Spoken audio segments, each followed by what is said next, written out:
Well, AT&T tells me it's 12:15, so I'm going to call the meeting to order. Public session. We have at least one speaker on the agenda, Mr. Murray Bowden. Mr. Bowden, you have 2 minutes.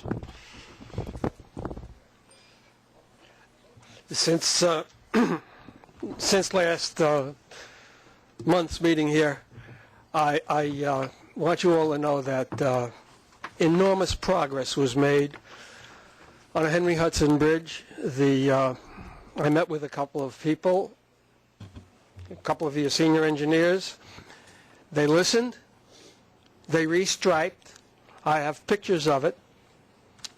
It's completely, it makes it clearer for the driver what needs to be, what lane he needs to be in. And hopefully that message will go out across the whole system. This is about information. This is about giving information to the driver earlier. And it's not just on bridges and tunnels, it's a national issue. But this time you've led the way. I'm going to take the pictures that I got and send them out to Washington, the Federal Highway Administration, and the people who write the law, and saying, this is the way you have to go. So I just want you all to know that there's a change here, and it's being listened to. Dave, I'd like to meet with you for about 5 or 10 minutes so that we can set up looking at other issues in other places where this can be implemented. You're the executive, he's the president, and you're the guy who runs the show. And until I meet with you and it goes down from you to the staff, it doesn't work. It's got to come from the top down. So if you could meet with me for 5 minutes, that's all, and set the ball going. Your staff implements it, but without you and I getting this straightened out first,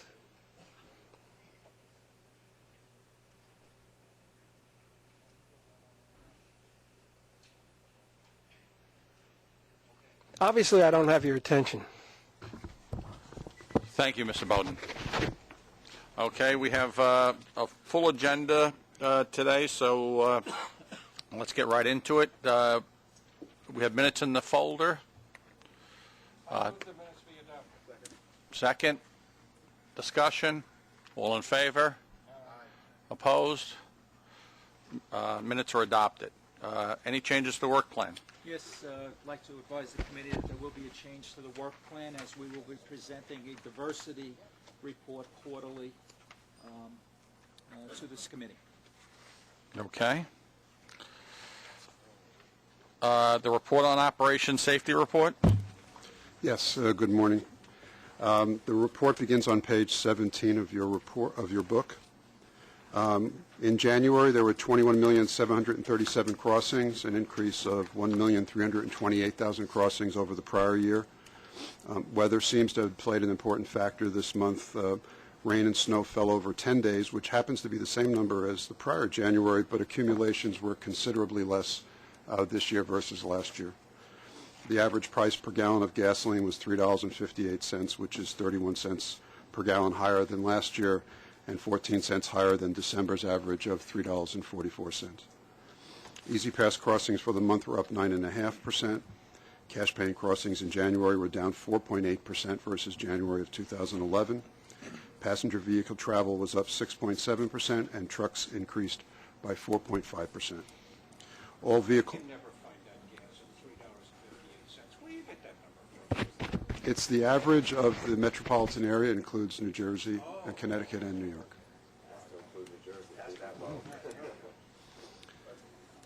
All facilities recorded an increase in crossings versus the prior year. The increases ranged from 5.1% at the major Bronx crossings to 11.7% at the Henry Hudson Bridge.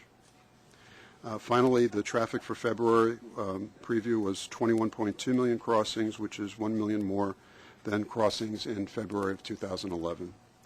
We also remember we had a leap day this year, so that accounts for a large part of the increase.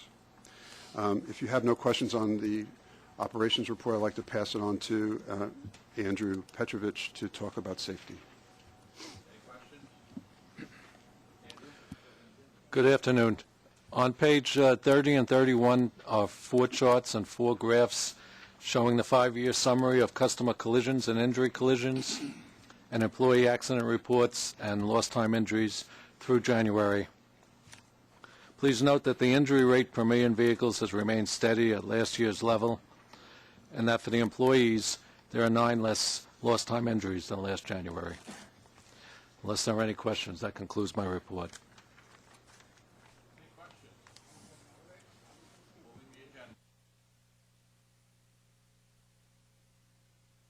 Move on to the Easy Pass performance report.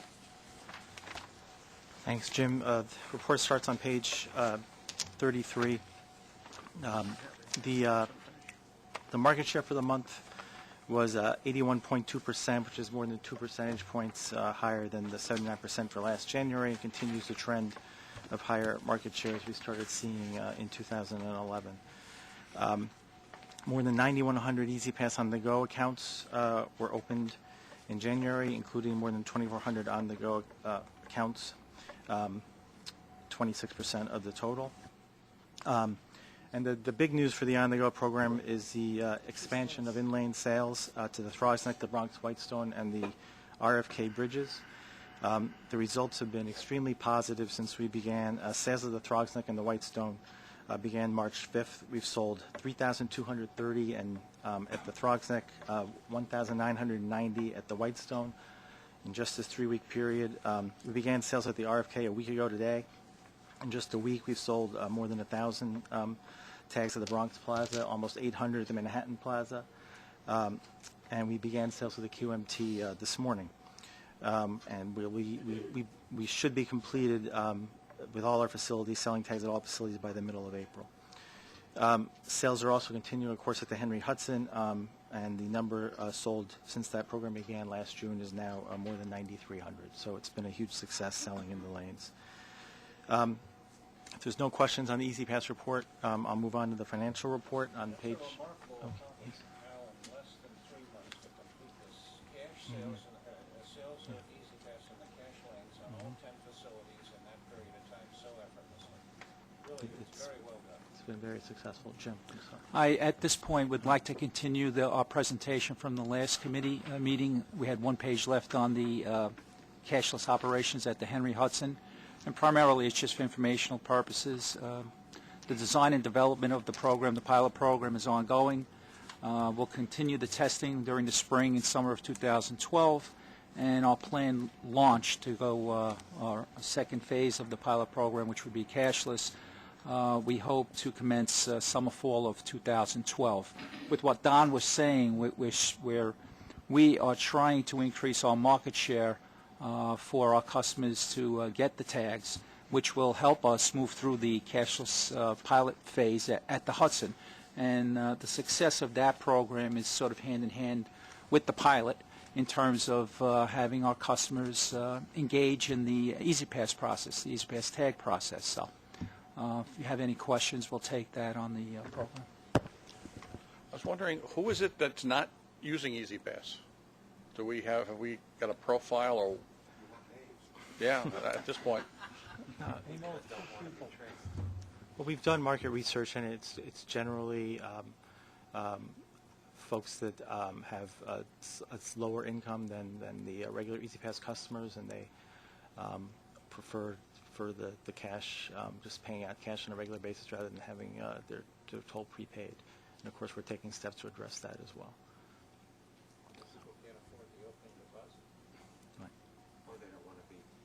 That's a small part of it in our research, but there is some element of that. I raise it in the Henry Hudson, but I'm particularly astounded at the number in Staten Island, considering the deep discount that's available for residents. You're right. It's a good point. Those Staten Island people are all people who are behind on their child support. They don't want to be traced. Just a theory. Okay, thank you. Okay, thank you. We'll move on to the financial report. All right. In January, our toll revenue was 1.6% higher than budget, primarily due to the favorable weather that we experienced. Expenses were approximately $5 million, or 16% below the adopted budget.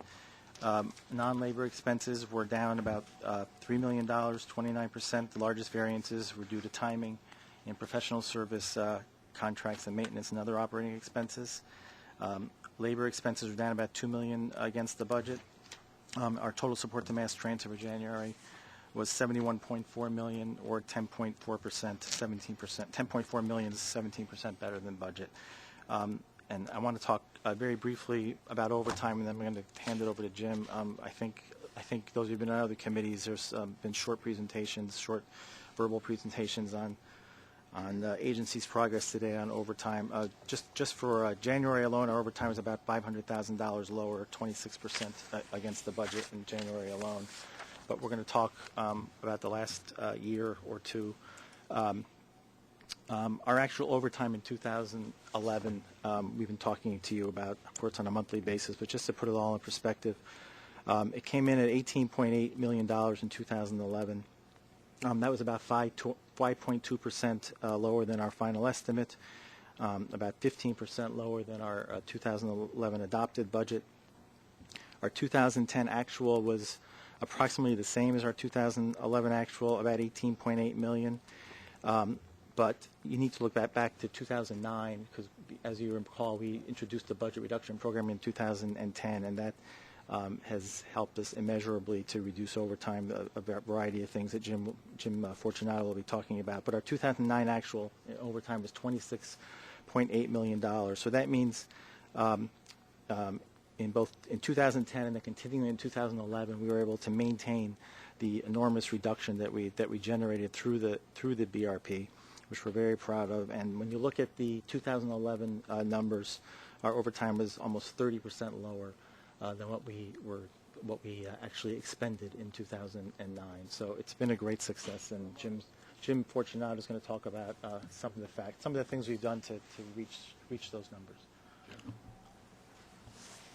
Some of the main highlights beginning in 2009 were that we rescheduled our maintenance.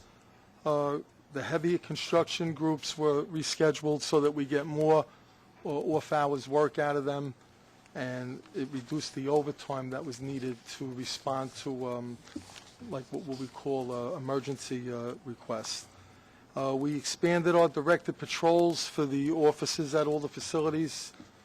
We've been able to utilize them to do other duties and put them in a more general title. Our sergeants and lieutenants, when we experience a miss out, we have expanded the patrol of the sergeants to cover multiple facilities instead of just one. And we're finding schedule efficiencies due to Easy Pass market share rising. And that's some of the highlights of what we have done.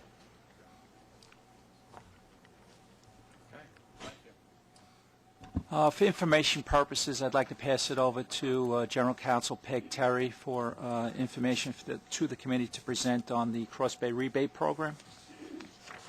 We have learned that the new budget to be adopted by the legislature. Mike. Allow me to start over. We have learned that the new budget to be adopted by the legislature is expected to include funds appropriated to the MTA which are intended to be used for the restoration of the Cross Bay Rebate Program to its prior level.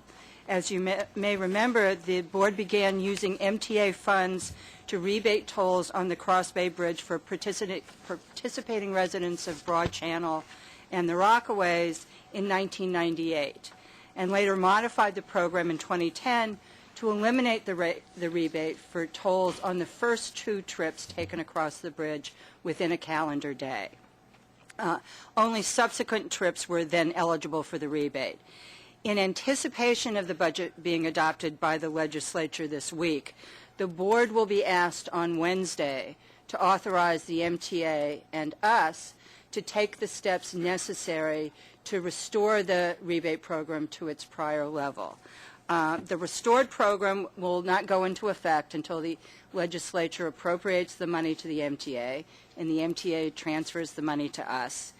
And then we also have to complete an environmental analysis of the restoration of the program and have our customer service center do the necessary reprogramming.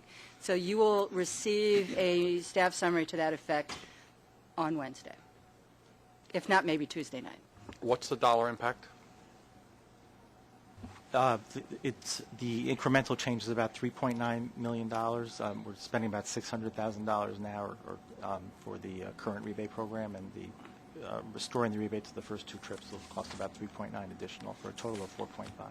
So they're going to give us $4 million up front and then draw down against it, or? We're not exactly sure. I don't believe how it's all going to work yet. Can I ask a question, please? Once that happens, is it likely that people who now use the Marine Parkway Bridge might use the Cross Bay Bridge? Because it'll save them money? Yes. You saw an uptick in Marine Parkway usage when the rebate was removed, in other words. Well, It's hard to tell. I mean, there were a lot of other things going on, but we didn't see a sharp drop at the Cross Bay. But there was probably a little bit of a drop, so we'll just have to sort of see. But it makes sense that some would have switched to the. And is this money that the legislature is supposed to appropriate going to be done independent of the state budget, or is it happening all at the same time as the state budget? Or we understand it's part of the state budget. Thanks. Any other questions? Thank you. Okay, with that, we'll move on to the capital program. Joaquin? Good afternoon. The capital program report starts on page 51. Year-to-date, B&T has awarded 10 of 12 planned capital commitments with a value of just $5.5 million. The two tasks which were not awarded in February have now been awarded in the month of March. As you can see from the chart on page 54, by far the largest percentage of our planned total $579 million in 2012 commitments occur later in the year, with most of them occurring in the third quarter, in which almost $460 million is to be committed, or almost 80% of the annual goal. To date, we are on target to make these third quarter commitments. There were no completions planned or made in February, and overall we remain on target to achieve the 6 project completions shown on page 56 of the book. There were 3 task level closeouts in February for $33.5 million, and that brings our year-to-date total for closeouts to $33.6 million. Unless there are any questions, that concludes my report.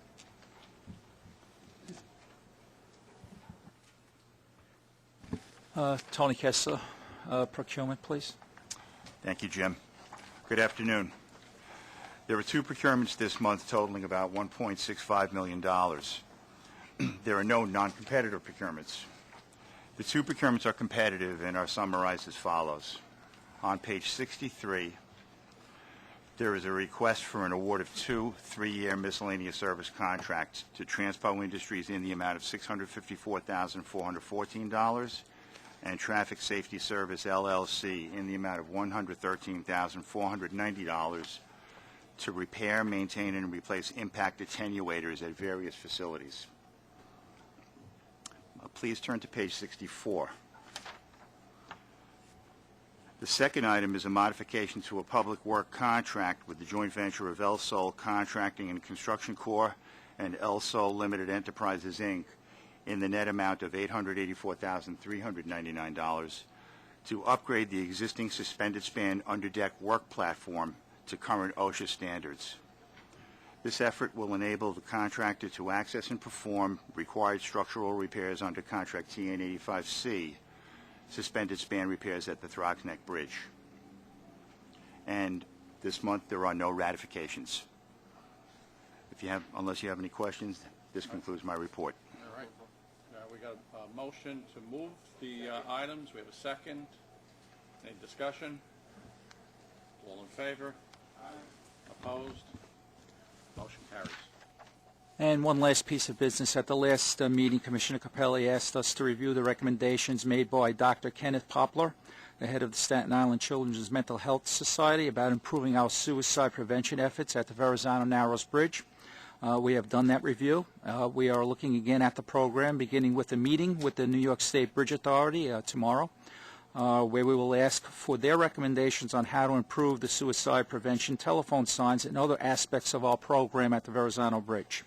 With that, we have sent off a letter to Dr. Poplar and the CCL Commission. I would hand over to you. Thank you. That ends our report. Okay, just one other item before I ask for a motion to adjourn.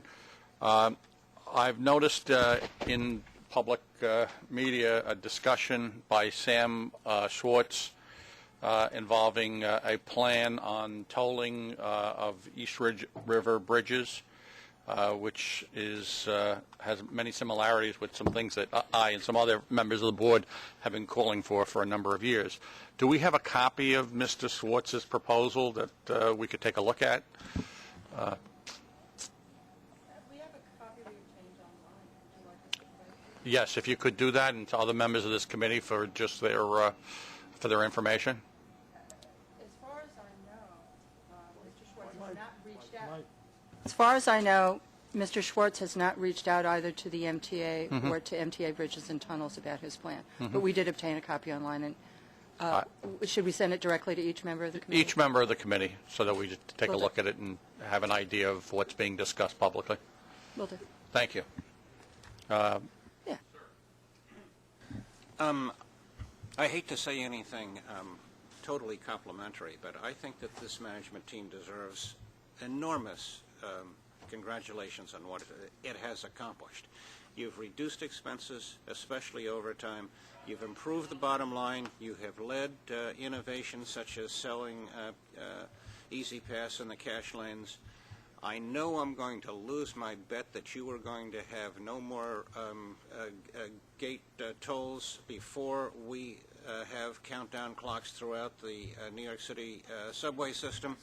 The person on the other side of that bet offered to double down. I refused. I think I'm going to lose. You're going to have that done beforehand, and you guys are doing a fabulous job, I think. And excuse me for cluttering up the record with this nonsense. I apologize. Oh, I think that praise is well-founded, and I certainly concur with the remarks. And I hear that you've got a little saw to go out and take those things off in case they don't occur in time. But in order to salvage your wager, do we have any motions? Okay, a second. All in favor? Thank you all for coming. Thank you.